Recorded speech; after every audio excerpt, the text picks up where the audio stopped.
السلام علیکم۔ اللہ رب العزت کی حمد و ثنا جناب نبی کریم صلی اللہ علیہ وسلم پر درود و سلام کے بعد لا تعداد ان گنت رحمتیں برکتیں ہوں اہل بیت اطہار اور تمام کے تمام صحابہ کرام رضوان اللہ علیہ مجمعین کی قبور پر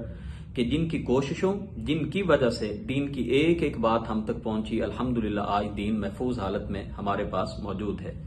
چند دن پہلے ایک عظیم صحابی رسول جن کو ابتدائی لوگوں میں ایمان کو قبول کرنے کا شرف حاصل ہوا،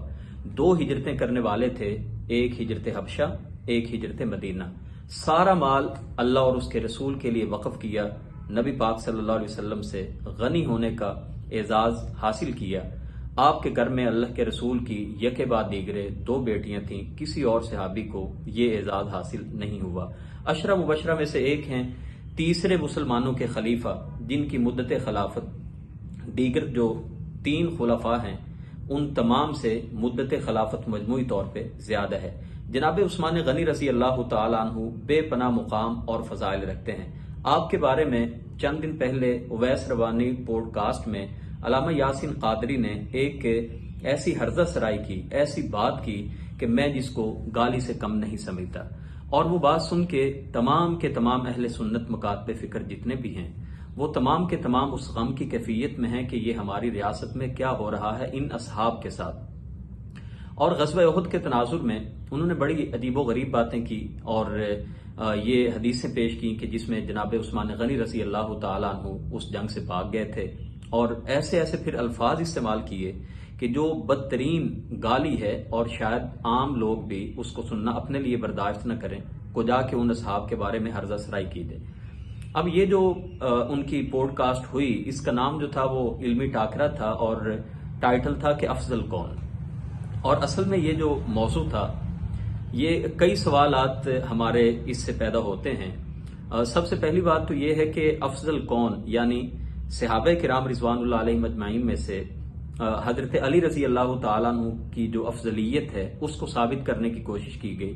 دیگر تمام اصحاب کی نسبت، یعنی سیدنا صدیق اکبر اور جو شیخین جناب فاروق اعظم اور اسی طرح تمام کے تمام اصحاب میں یہ ثابت کرنے کی کوشش کی گئی کہ جناب سیدنا علی المرتضیٰ رضی اللہ تعالیٰ عنہ تمام کے تمام جو اصحاب ہیں ان سے افضلیت میں پہلے نمبر پہ ہیں۔ موضوع اس کا جیسا کہ آپ کو ٹائٹل سے معلوم ہوتا ہے۔ اب سب سے پہلی بات تو یہ ہے کہ یہ سوال پوچھنا بنتا بھی ہے، اور ہمارے جو ادارے ہیں جو ان ساری چیزوں کو دیکھتے ہیں ان کا اس پہ نوٹس لینا بھی بنتا ہے کہ اویس ربانی کا اس ٹاپک پہ گفتگو کرانا اور ایسی شخصیات کو بلانا کہ جن کا جو پچھلا بیک گراؤنڈ ہے وہ سارا کا سارا متنازع ہے، تو ایسے لوگوں کو بلا کے ایسے ٹاپک پہ بات کرنا جس میں انہوں نے بہت ہی گندی زبان استعمال کی ہے، اور میں تو اس کو خیر بکواس کہوں گا کیونکہ یہ بھی شاید ایک بڑا چھوٹا لفظ ہے، جن ہستیوں کے بارے میں یہ ہرزہ سرائی کی جاتی ہے ان بکواسات کو جب تک ہمارے ریاستی ادارے لگام نہیں ڈالیں گے اور ان کی زبانوں کو ان کی گدیوں سے نہیں کھینچیں گے، ان کے لیے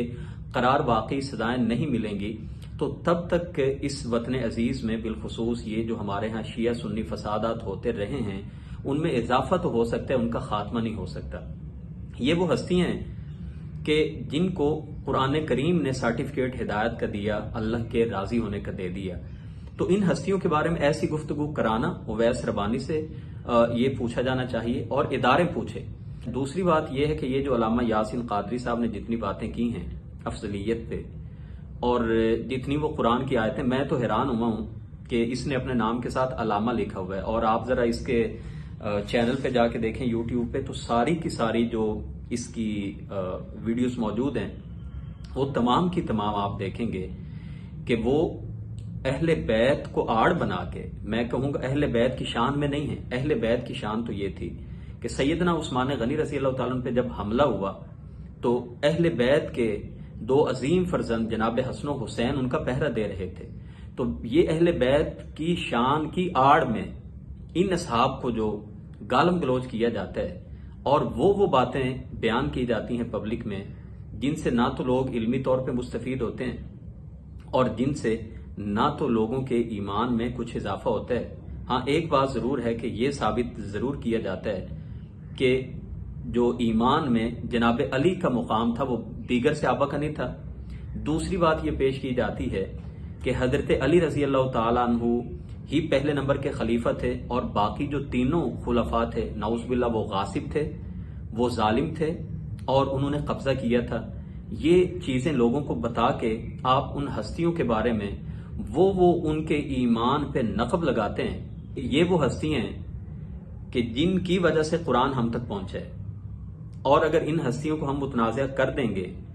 تو پھر یہ قرآن بھی متنازع ہو جائے گا، اور نبی کریم صلی اللہ علیہ وسلم تک بات جائے گی کہ آپ نے اپنے اصحاب کی تربیت تک نہیں کی تھی۔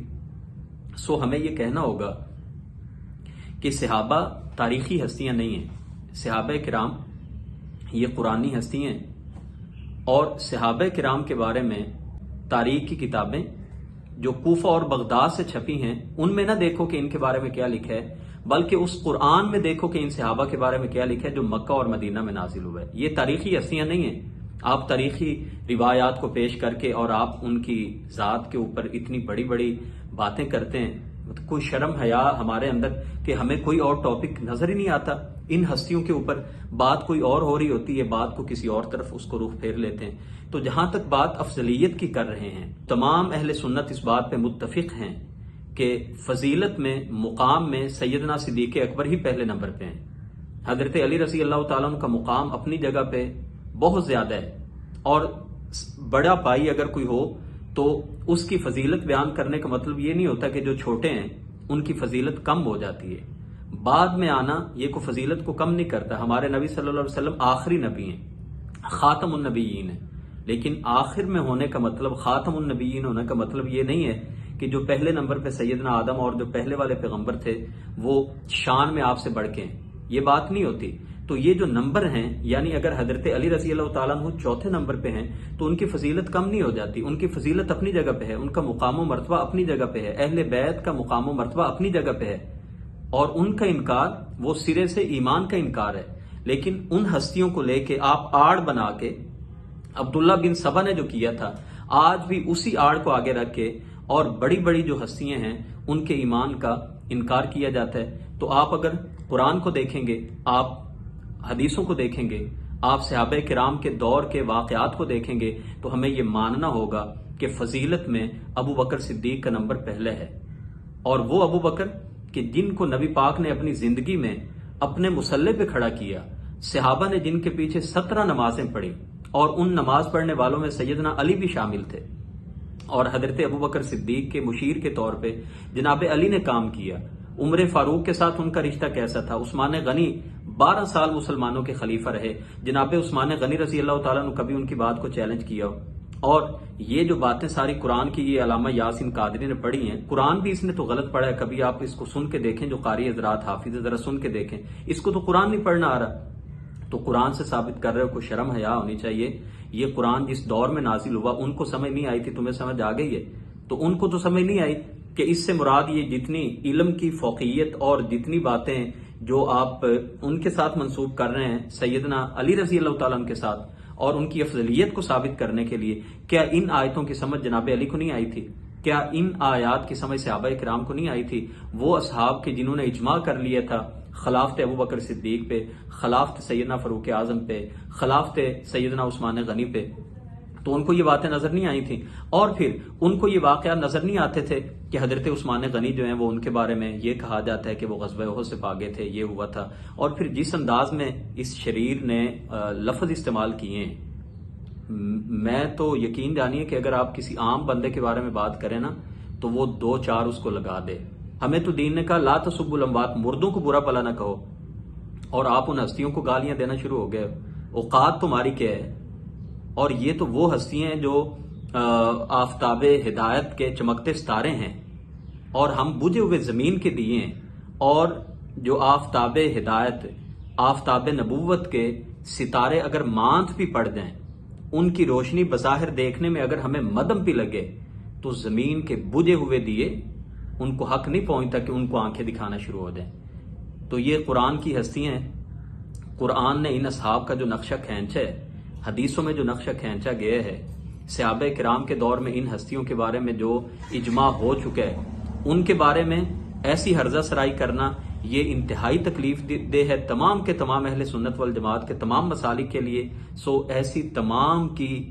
تمام جو پوڈ کاسٹ پروگرام جو بھی گفتگو ہے، جو بھی کلپس ہیں، ان کے خلاف سخت نوٹس لیا جانا چاہیے۔ اور اس دور میں اگر آپ یہ ثابت کریں گے کہ حضرت علی رضی اللہ تعالیٰ عنہ کی افضلیت پہ قرآن کی آیتوں کو غلط کوٹ کر کے، واقعات کو غلط کوٹ کر کے، اور ان غزوات کے دور کے جو واقعات صحابہ کے تھے، صحابہ کے بارے میں ہمیں یہ ماننا ہوگا صحابہ معصومن الخطا نہیں تھے، یہ ماننا ہوگا۔ اسی لیے تو اللہ نے کہا ہے وَلَقَدْ عَفَا اللَّهُ عَنْهُمْ، اللہ نے ان سے درگزر کر دیا ہے۔ تو جب اللہ نے درگزر کر دیا، جب نبی پاک نے دوبارہ اس بات کو کبھی زبان پہ آپ نہیں لے کے آئے، اور جب صحابہ نے کبھی ان باتوں کو کسی کے لیے استعمال نہیں کیا کہ یہ تو فلاں صحابی ہیں، اور ایک نہیں سینکڑوں صحابہ کے بارے میں کوئی واقعات آپ کو ایسے ملتے ہیں، کچھ کے اختلافات بھی تھے، کچھ کے اندر جو ہیں وہ غلطیاں ہوئیں، کیوں؟ وہ معصومن الخطا نہیں تھے۔ تو آپ ان کی غلطیوں کو لا کے کیا ثابت کرنا چاہ رہے ہیں؟ کیا غلطی کا ہونا وہ غیر صحابی ہونے کی دلیل ہے؟ یا آپ اس کو صحابیت سے نکال دیں گے، یا آپ ان کی فضیلت اور مقام کو کم کر دیں گے اس غلطی کی وجہ سے؟ اگر نہیں ہے تو پھر ایسی باتوں کا ایسے موقعوں پہ کرنا اور ایسے لفظ استعمال کرنا، یہ اندر کا بغض، اناد اور دشمنی جو صحابہ کے بارے میں ہے، اس کا ہمیں بخوبی اندازہ ہوتا ہے۔ اور اویس ربانی صاحب نے افضل کون؟ تو افضل کون ہے؟ آپ صحیح بخاری اٹھا کے دیکھیں، افضل کون ہے؟ نبی کے مصلی پہ کون کھڑے ہوئے؟ 17 نمازیں کنہوں نے پڑھائیں؟ نبی پاک صلی اللہ علیہ وسلم کے پاس جب ایک عورت آئی اور جس نے آ کے کہا یا رسول اللہ میں آپ کے بعد آؤں، آپ مجھے نہ ملیں تو میں کن سے ملوں؟ تو آپ نے کن کے بارے میں فرمایا تھا؟ یہی وہ علامتیں اور نشانیاں تھیں جو ثابت کرتی تھیں کہ نبی پاک صلی اللہ علیہ وسلم نے جس طرح اپنے دین کا نائب، اپنے مصلی کا وارث ابو بکر کو بنایا ہے، اسی طرح دنیا داری میں بھی حضور کے بعد جو آپ کے نائب ہیں وہ ابو بکر صدیق ہوں گے۔ فضیلت کی بات کرتے ہیں، آپ ذرا اٹھا کے دیکھیں، جہاں بھی نبی کریم صلی اللہ علیہ وسلم نے 3-4 اصحاب کی بات کی، پہلا نمبر ابو بکر کا ذکر کیا ہے، پہلا نمبر جناب علی کا ذکر نہیں کیا ہے۔ لیکن اس کا یہ مطلب نہیں ہے کہ حضرت علی رضی اللہ تعالیٰ عنہ کی شان کچھ کم تھی، شان وہ بے مثل و بے مثال حیثیت تھی ان کی، لیکن حضرت ابو بکر صدیق کا جو مقام تھا، جس طرح تواتر کے ساتھ آیا ہے، ذرا توفیق ملے تو ذرا کچھ کتابوں کو پڑھ کے دیکھ لیں، اور اگر آپ نے ایک خاص سوچ کی کتابیں پڑھنی ہیں تو پھر ایسی عقلوں کا تو علاج ممکن ہی نہیں ہے۔ ایسی عقلوں کا علاج یہ ریاست کے ذمے ہے۔ بصورت دیگر جب مسائل زیادہ خراب ہوتے ہیں تو پھر ہمارے ہاں شور مچایا جاتا ہے کہ یہ فسادات، ان میں جو